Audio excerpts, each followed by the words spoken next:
So if you caught the last episode, I did a review on a steering wheel spacer and talked a little bit on driver's position and how to sort of optimize that for you. Well, I was pretty happy with the spacer, but there was one big flaw, actually two major flaws. One, the horn no longer fit because I couldn't use the factory Momo horn retainer. And then also the turn signal is now out here. So where before I could just do that, I have to actually leave the steering wheel and reach for it.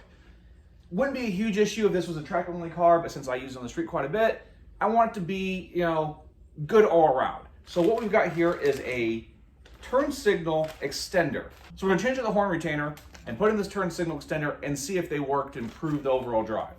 Now what you can see here, this is the Momo ring, has this lip on the inside. So this would be facing out towards the wheel, but with this lip and the adapter, it's just too small to fit in there. So I got this third-party one that has the same, essentially identical, but it's completely flat on the back, which will allow it to fit. And as you can see, the horn just fits in there like before. So I'm gonna go ahead and put this together, and then we'll go on to the next step. And so now I have the horn retainer installed. You just take off the steering wheel, put it on. Had I known about it before, I would have done it as I installed everything. And let's see if this fits. And the Momo horn fits exactly like it should. So next, let's address this turn signal. So as you can see here, with my hand on it, I can still reach it, but it's sort of an afterthought. I really have to extend. So in most cases, I've been doing it this way.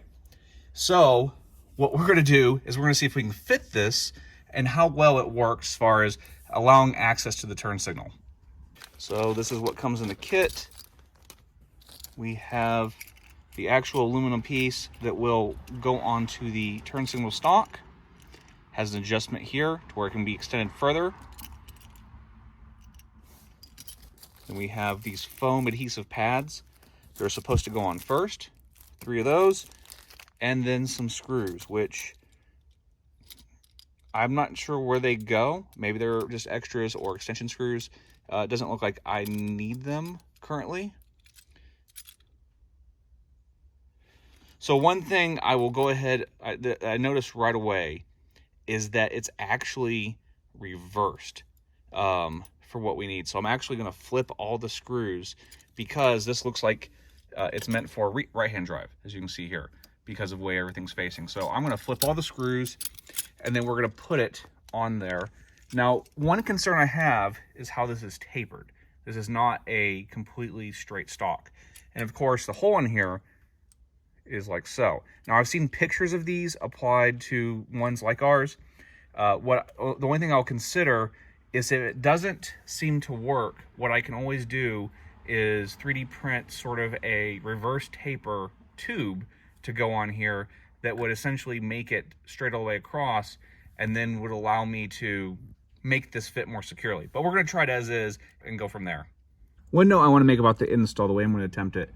Since the stock does go to taper, we have this extended piece that comes up here. And from some of the reviews that other people have done, they usually stick the adhesive here and then bolt to that. And I'd considered sticking it here. So I did a test fit with just fitting it in there, not actually sticking to anything, and then placing it tight. And because of this part of the stock, it actually keeps it from moving around. So I'm just gonna go ahead and adhere it to the inside of this and make it kind of fit as nicely as I can, and then go on here, and then we'll try it out. So here it is installed. I was able to actually get it pretty tight. The only complaint I'd have is the way that this is machined. You cannot flip the screws, and I just think I think it looks a little bit more finished with the screw heads on top versus the nuts. Minor qualm, but nothing really major. It doesn't seem like to do any damage. It seems to fit pretty well, even with the stock being tapered.